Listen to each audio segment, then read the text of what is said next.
स्थापकाय च धर्मस्य सर्वधर्मस्वरूपिणे स्थापकाय च धर्मस्य सर्वधर्मस्वरूपिणे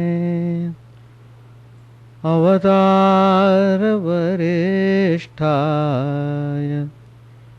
रामकृष्णाय ते नमः।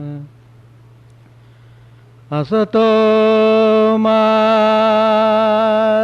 सद्गमय तमसो मा ज्योतिर्गमय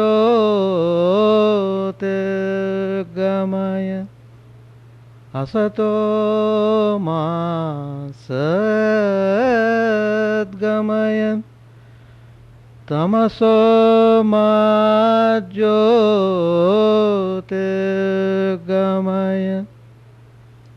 मृत्योर्मामृतंगमय। ॐ शान्ति शान्ति शान्ति। Let us bow down to Sri Ramakrishna, the embodiment of all religions, the Supreme God Incarnate. Let us pray to Him to lead us from the unreal to the real, to lead us from the darkness of ignorance to the light of knowledge, to lead us from death to immortality. Today's topic: integration of personality.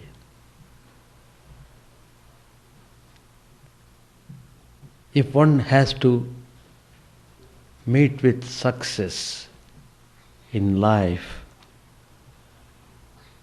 integration of personality is very essential.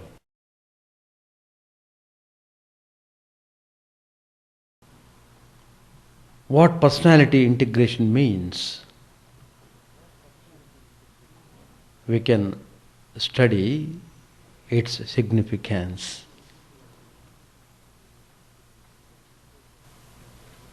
It is stated in one of the verses in Kathopanishad, Atmanam Rathinam Viddhi Shariram Rathamevatu Buddhintu Sarathim Viddhi Manah Pragrahamevacha. It is a very famous verse in the Kathopanishad. This statement by the Upanishad is very significant to our topic of today. It compares the body to a chariot, the senses to the horses, the mind to the reins, and the discriminating faculty, which we call in Sanskrit buddhi, it is compared to be charioteer. The Atman is the master of the chariot. So each individual represents this chariot. He has got mind, he has got discriminating faculty, he has got senses, and he has got the body. And the master of this individual has to drive this vehicle. It is completely yours. When you have taken a particular form, you are independent to behave in your own way. So, the failure or success depends on how you manipulate your body and senses. So you are totally responsible for your journey. So, it is very important to know driving. Otherwise, you meet with accident. Most of the people in life don't get success on account of not driving the vehicle properly. So, spiritual life is an arduous journey to the supreme truth. For the journey to be safe and successful, all the various members, chariot, horses, and the senses, and the reins and roads, driver and master, must be of right sort and work for the same end. When the mind and senses are strong, when they are disciplined, it's only when you are disciplined you become strong, not otherwise. Then the will and emotions focused on the divine objective, we have an integrated personality. So, the sum total of the physical, mental, and emotional aspects of an individual is called personality.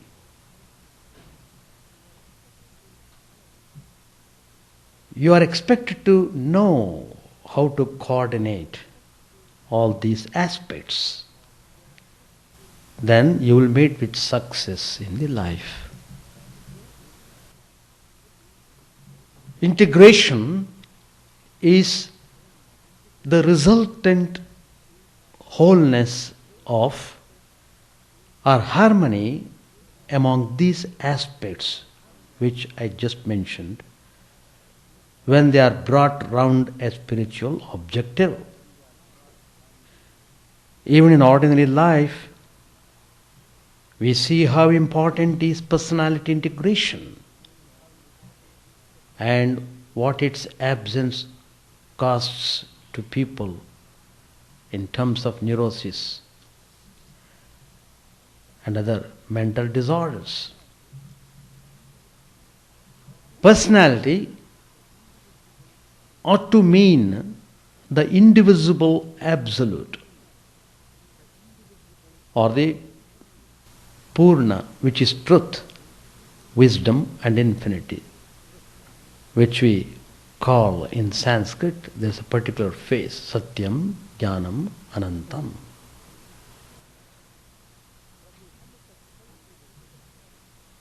From the summit of self-realization, the physical body is a trifle, but the spiritual aspirant can afford not to neglect it. This vehicle is a God-given instrument for working out one's salvation. I should say this vehicle is like a boat for crossing over to the other shore of truth. Therein lies its utility and significance. Again, one should recognize the fact that in spite of discriminating, body consciousness persists in the waking and dream states. It is not his fault that it persists so obstinately. But if he adds to this natural disadvantage By willfully weakening the body or by pampering it, he acts unwisely. In either case,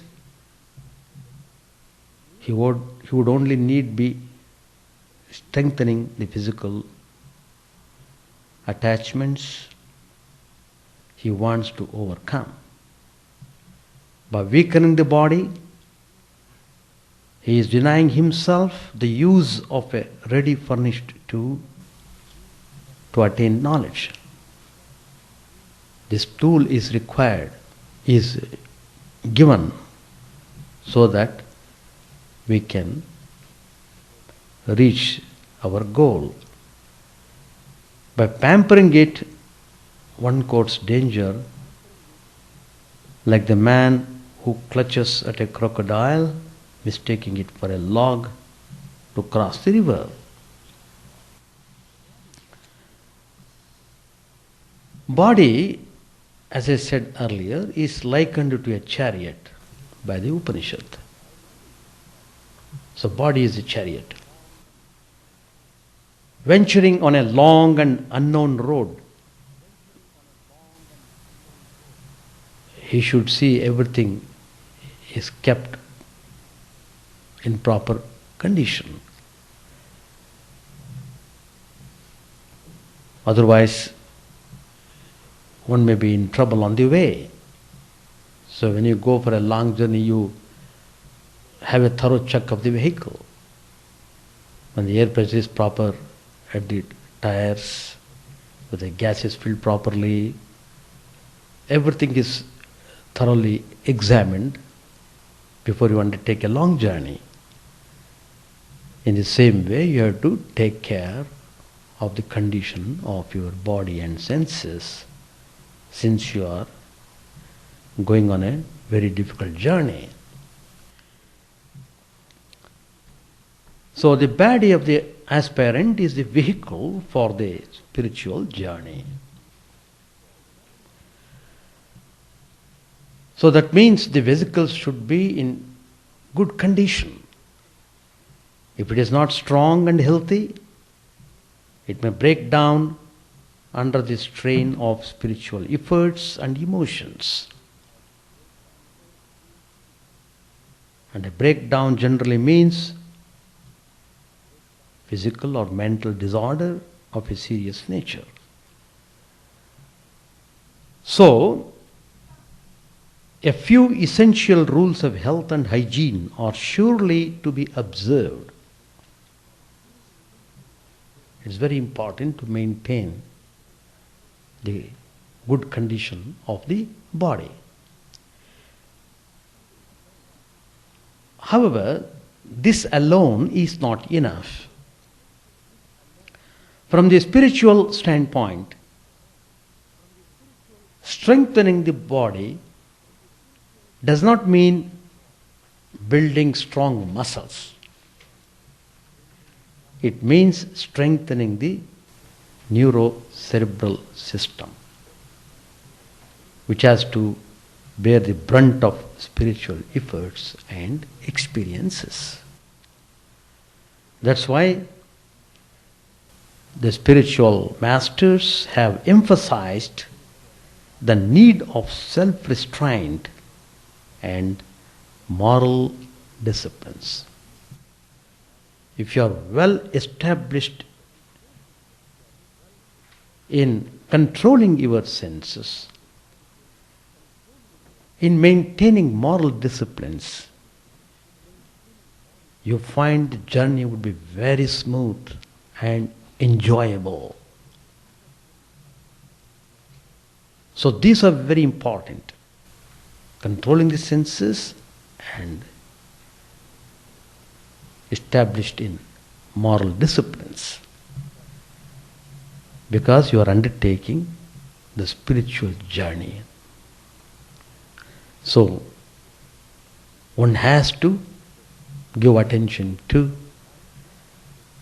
control of the senses and follow moral disciplines. In Patanjali's Yoga Sutras, Half the number concern physical and moral aspects. All the different paths of spiritual life prescribe disciplines. So discipline forms the basis of spiritual life. In Bhagavad Gita, Lord Krishna gives useful hints for all spiritual aspirants to strengthen the body chariot.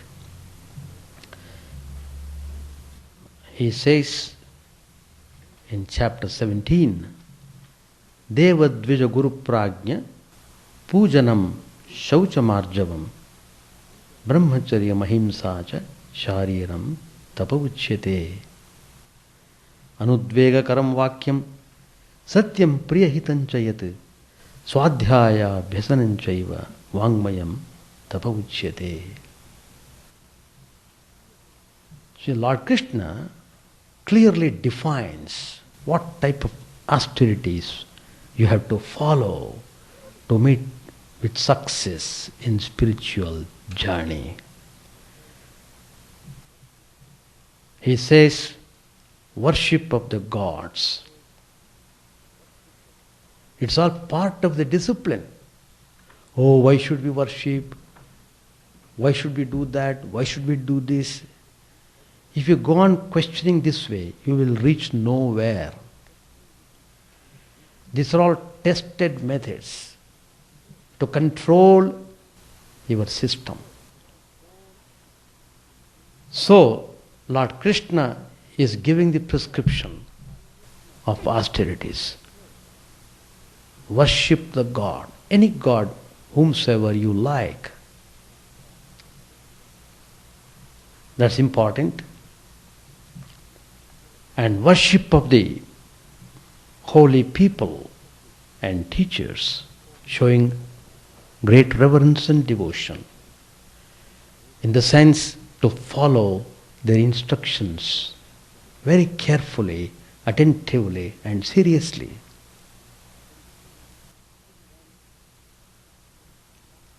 Then one should follow the advice of the wise people who are well established in wisdom.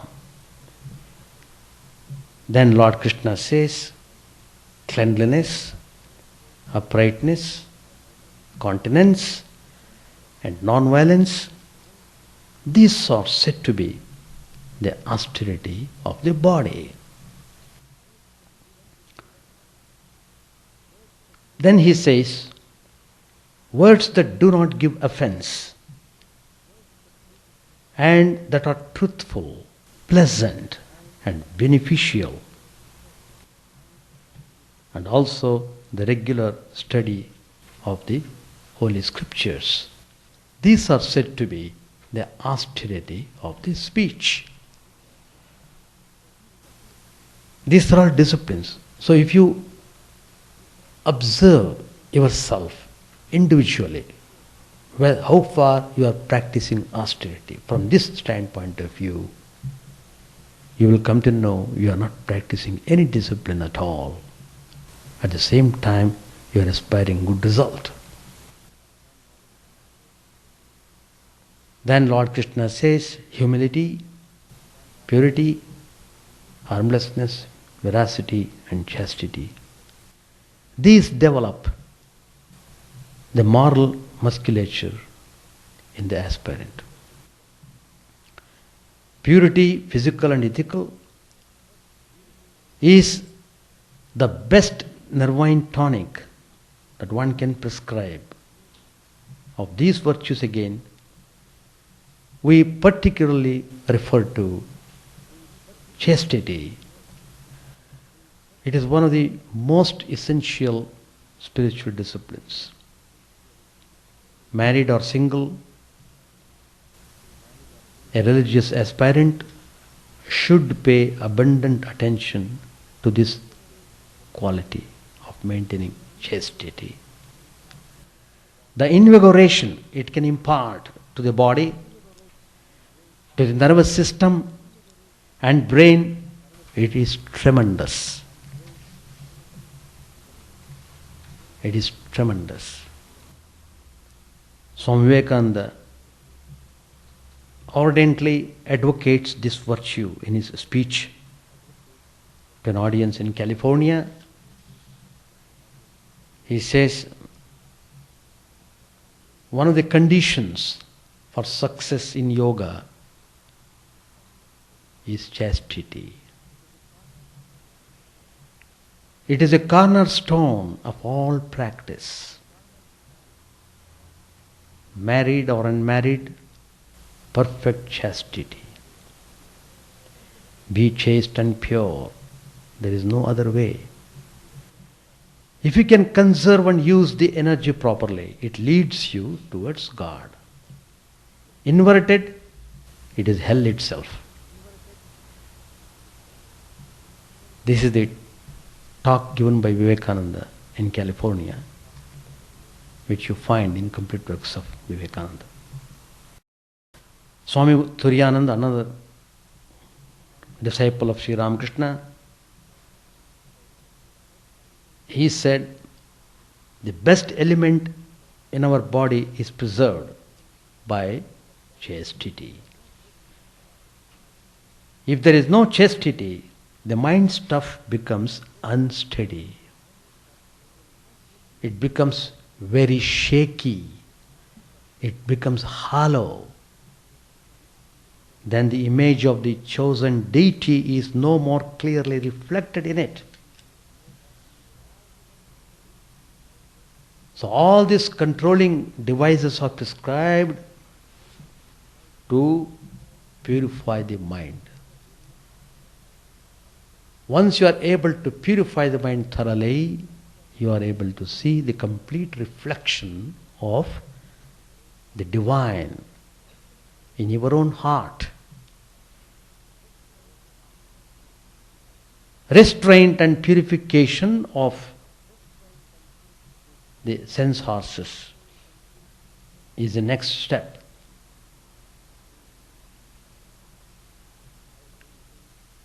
And how true it is, our senses behave very erratically. They simply drag you anywhere and everywhere. They won't allow you to take rest at all. They keep you completely engaged in their own way. So you are just dragged and pulled in different directions. So, this is more prominent when you are young and youthful. Observe your senses, how they do behave.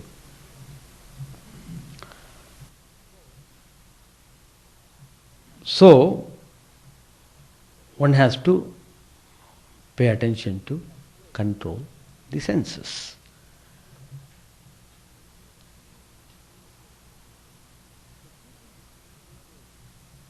So, keeping the senses away from their objects is sometimes right and advisable, more so for the beginners. But that is a negative measure. Turning the senses into the right road, the road that leads to the shrine of divinity, is a positive approach. Use the senses in the direction where they should be directed. If you are undertaking spiritual journey, all the senses must be directed towards that end. The Hindu psychologists divide the sense organs into two groups. One is the outer group and the other inner group. The outer group consists of the organs of action and the organs of perception. The organs of action are the hands, the feet, the tongue, and organs of evacuation and generation. The organs of perception are the eyes, the ears, the nose, the skin, and the tongue. By senses, we mean here the outer organs, those of action and perception. The foremost duty of the aspirant is to divert them Godward. Lord Krishna again says that all actions done for oneself or for others should be consecrated to God. That's the way. He says in chapter 9, Manmana bhava madbhakto madhyaji mam namaskuru mame vaishyasi yukto evam atmanam matparayanaha. Fix your mind on me. So he is directing how our senses must be turned towards him. Be devoted to me, sacrifice to me, bow down to me. Having thus disciplined yourself and regarding me as the supreme goal, you will come to me. There's another verse in Gita, chapter 13. Iti kshetram tatha jnanam jnayam choktam samasatah madbhakta etad vijnaya madbhavayo papadyate. Shankaracharya makes a revealing observation while commenting on my devotee in this verse of the Gita. Madbhakta etad vijnaya, Lord says. The devotee is he who has surrendered himself completely to the omniscient, all-pervading Lord, the Supreme Teacher, and who is convinced that whatever he sees, hears or touches is the Supreme, all-encompassing Lord Himself. There's a famous hymn composed by Shankaracharya, Shivananda Lahari. There, Shankaracharya speaks about spiritualization of the senses by the aspirant in the service and adoration of God. He says there,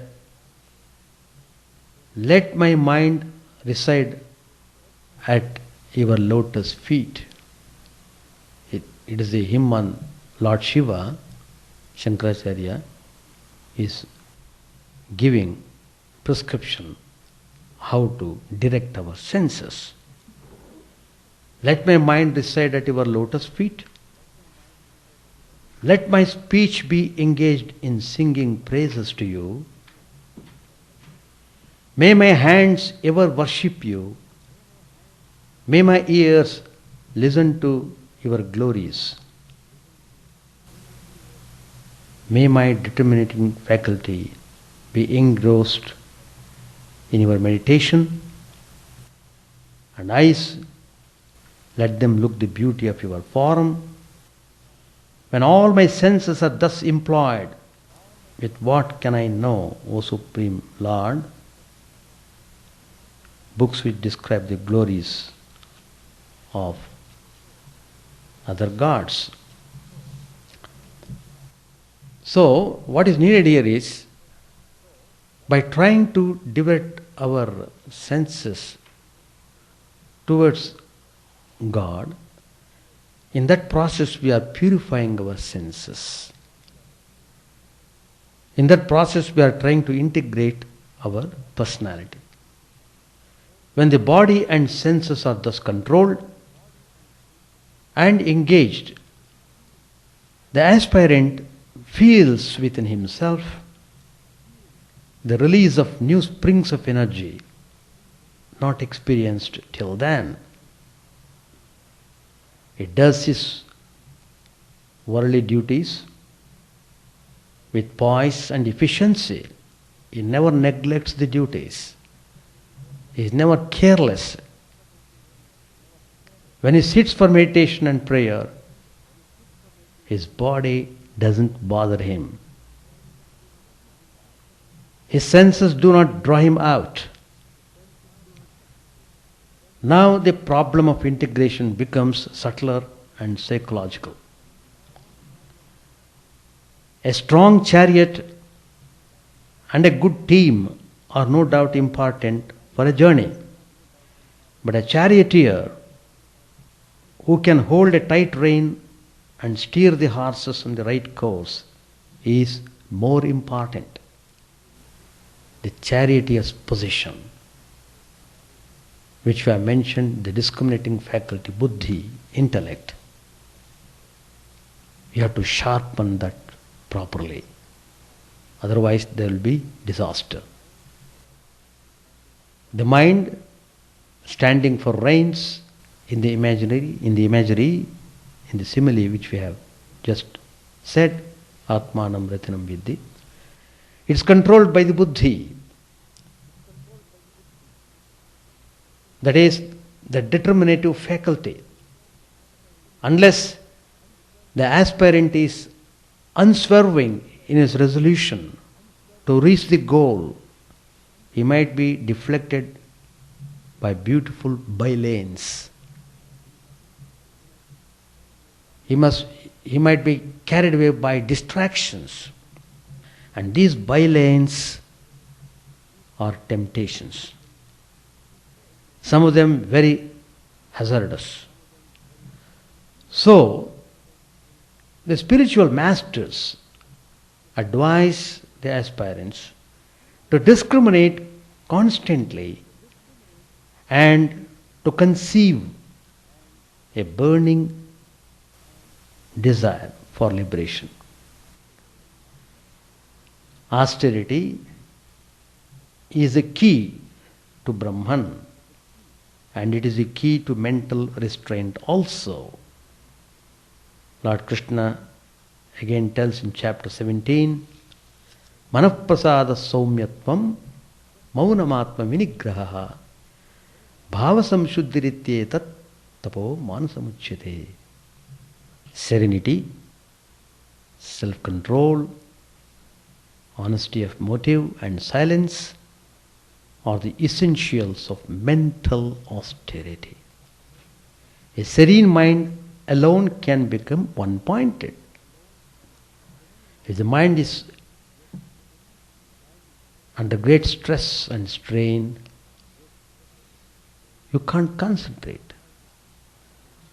If you try to sit for a moment, you find the mind is running in a very disturbing way. It will never allow you to sit even for a moment. You just can't sit any longer. You will get up and go away. And I have seen many people coming and asking, Swamiji, I can't sit. I don't know why I am not able to concentrate. It is not too difficult to find out the reason, though the reasons may be different among different people. The main reason is how you engage yourself whole day, morning to night. If you are too much hectic in your external activities, you can't expect the mind to be serene and calm and behave as you want to do. So you have made the mind to run in that direction, and you can't make it turn towards the truth. So, what Krishna tells here is, it is important to maintain the serenity of the mind. Manaprasadaha. It is the result of healthy mental feeding. Because speech distracts the mind to a great extent. The aspirant is advised to control it. This control is not limited to vocal speech, it includes the unending chatter that everyone makes to oneself mentally. You think all sorts of things in the mind. That is, you are talking yourself inwardly. You must put a stop to that. A part of mental activity is honest dealings. A tainted conscience nags a man in his private hours.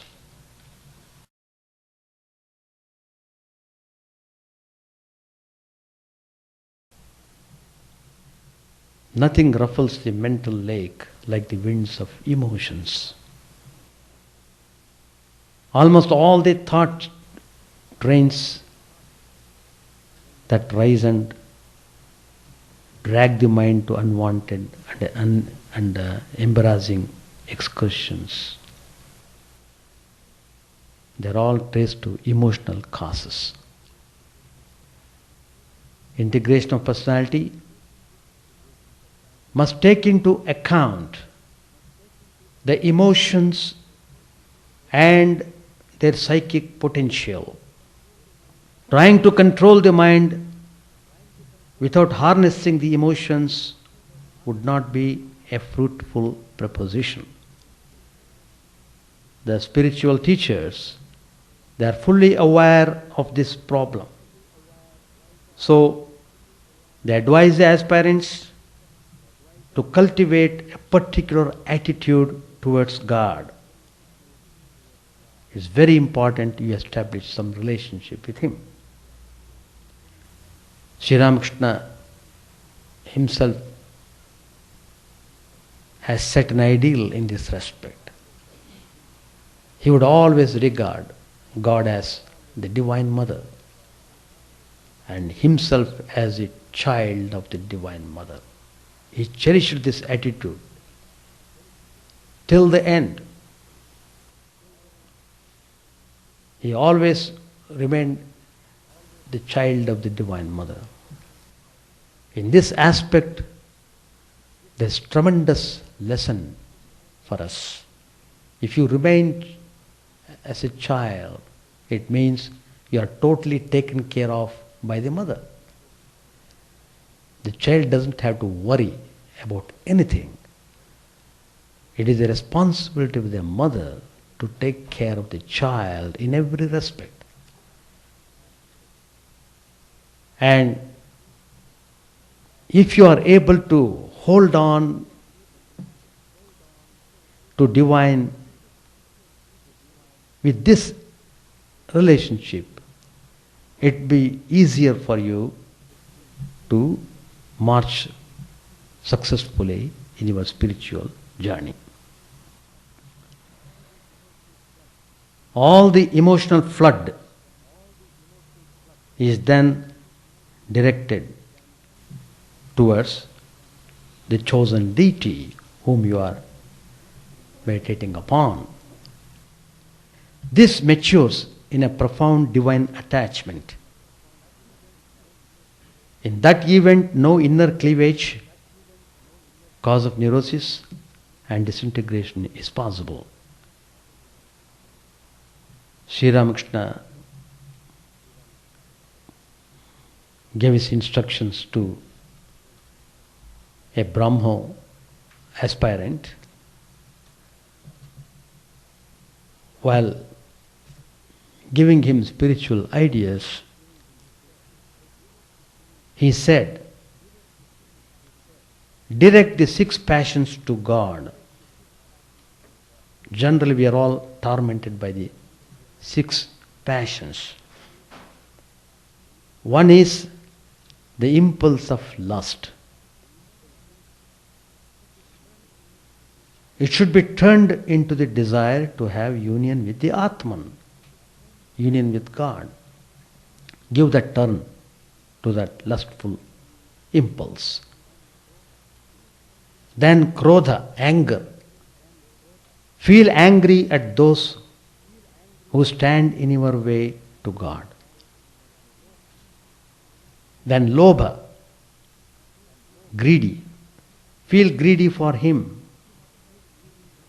If you must have the feeling of I and mine, then associate it with God. Say for instance, my Lord Rama, my Lord Krishna, my Lord Kali, like that.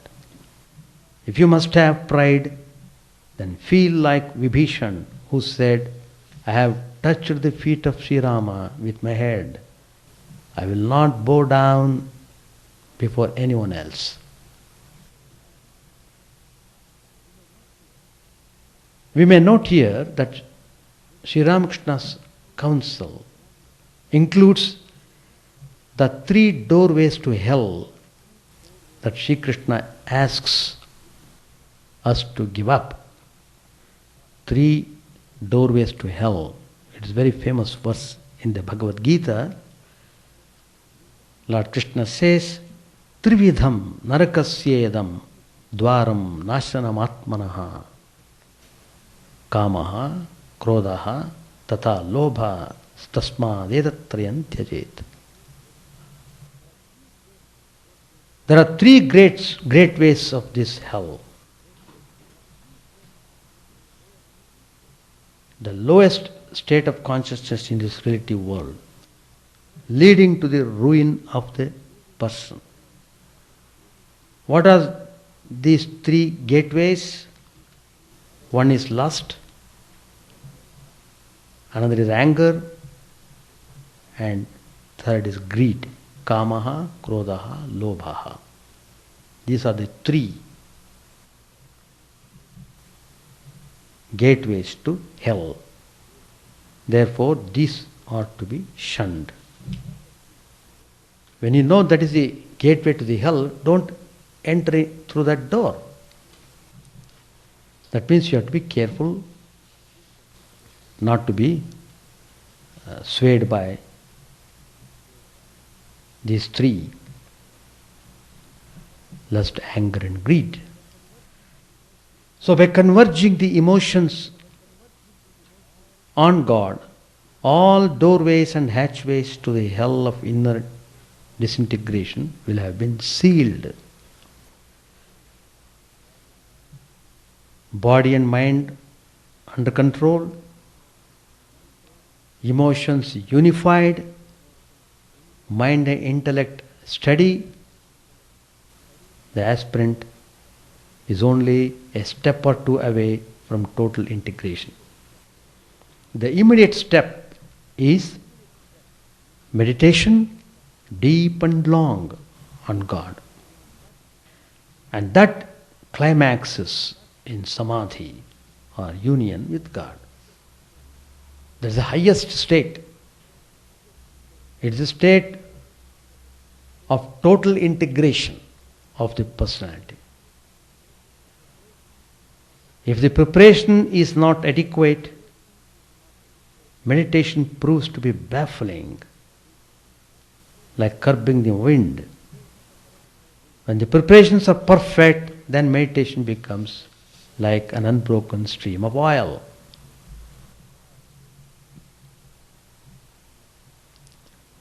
Lord Patanjali Maharshi says in the Yoga Sutras, Tatra pratyayikatanata dhyanam.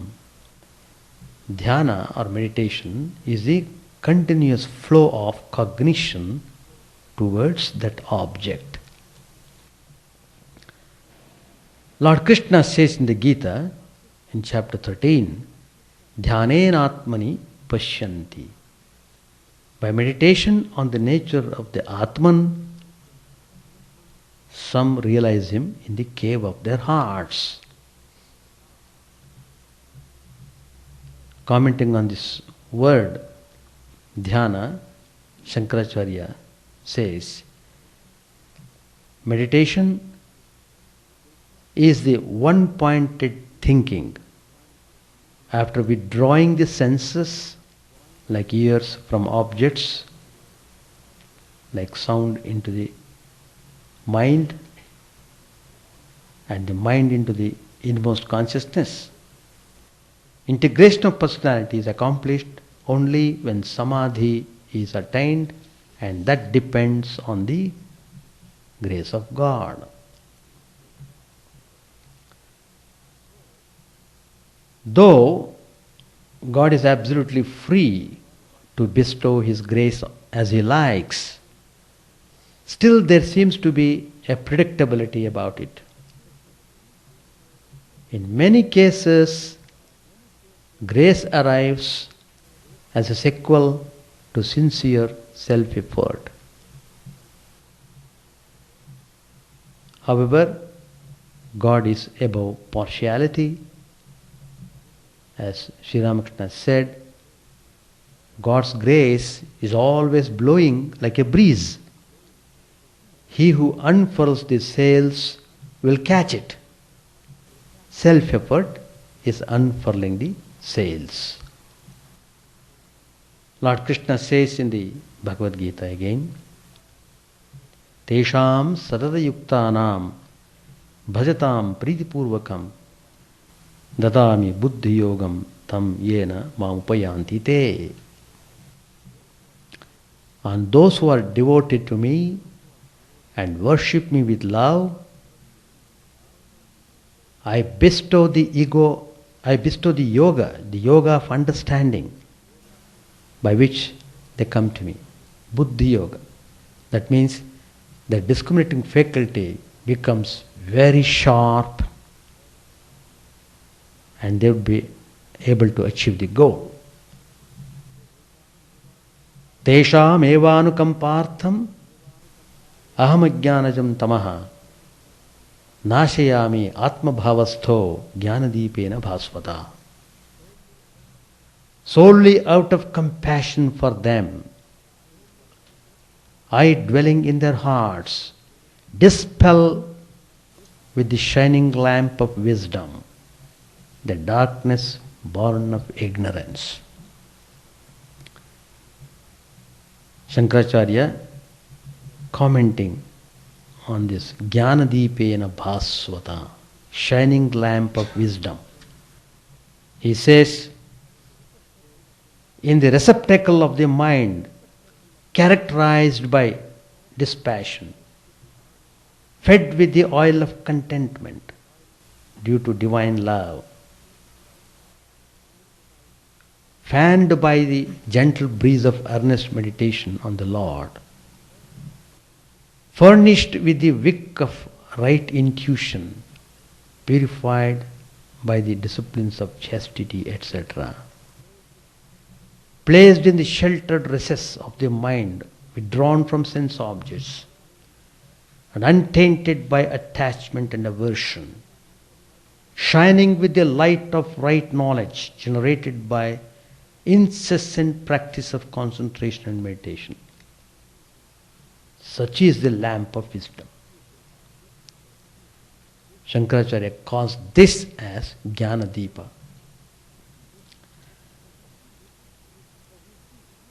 So we see in this penetrative elucidation by Shankara that again the lamp is an assembly of the receptacle, oil, wick and flame. All of them unite to give light, which alone is the purpose of the lamp. Round the central purpose of spiritual illumination, the various aspects of an aspirant's personality, body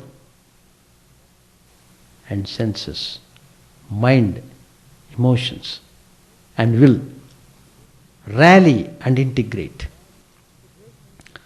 Integration is becoming whole. He becomes one with the reality, which is one, indivisible and infinite. In modern world, people are developing more and more inner disharmony leading to various mental diseases. Material preoccupation tends to create a dire inner discord. To avoid becoming paranoiacs, integration is needed. For that, the sum of a spiritual ideal which can hold together the planetary system of our personality is needed. So, Sri Ramakrishna has said in very clear terms that one should give proper attention to his way of activities, his way of thinking, and what he wanted to achieve in their life. Everything must be properly fixed. Then the journey becomes smooth. The total integration of the personality is achieved when you get unification with God. When object and subject become one, total integration is achieved. There is no more distinction between I and you. You realize the truth that everything is God Himself. It is not a story, it is not a fiction, it is experienced. You get into that highest state of oneness. When you arrive at that realization, you are at perfect peace and joyful state. And you feel immense love, immense compassion towards the whole creation, not excluding anything. That is the ultimate result of the realization. So that is possible when you conduct your life from the beginning in a way how the spiritual teachers have said, to control our body, mind and senses, to keep sharpening our intellect so that we can drive this vehicle in the spiritual path without any accident, so that we'll be able to reach the goal and meet with grand success. Why spiritual life has become difficult? Because we are not prepared to undergo disciplines. On the other hand, we try to compromise for the weaknesses. So that makes a lot of difference. So in spiritual life you have to strengthen your spiritual aspiration, and everything must be in proper position. Then only you'll be able to achieve the goal. And Sri Ramakrishna says, turn towards God, turn to Him properly, try to move towards Him sincerely. Even if you move forward one step, God will run to you 9 steps. So, everything is there in this universe. Everything God has provided us. You are to use it properly and then enjoy the life, enjoy in the spiritual sense. That means when you have that spiritual illumination, that is called liberation. Freedom. Freedom from what? Freedom from bondage. What is bondage? Bondage is you are always caged in this body, mind, senses. You are no more caged. You are in the open, enjoying the beauty all the time, everywhere. You are no more under the clutch of suffering. You are no more in confusion. And all the puzzles are solved when you attain that highest goal of illumination. Thank you. Om Sahana Vavatu Sahanau Bhunaktu Sahaviryam Karavavahai Tejasvinavadhitamastu ma vidvishavahai. Om Shanti Shanti Shanti. Harihi Om. May the Divine Spirit protect us, guide us, give us strength and right understanding. May we not hate one another. May love and harmony be with us all. Peace, peace, peace be unto all. May the Divine Lord protect us. May He nourish us. May we work in harmony with great vigor. May our study be illuminating and fruitful. May we not hate each other. Peace, peace, peace be unto all.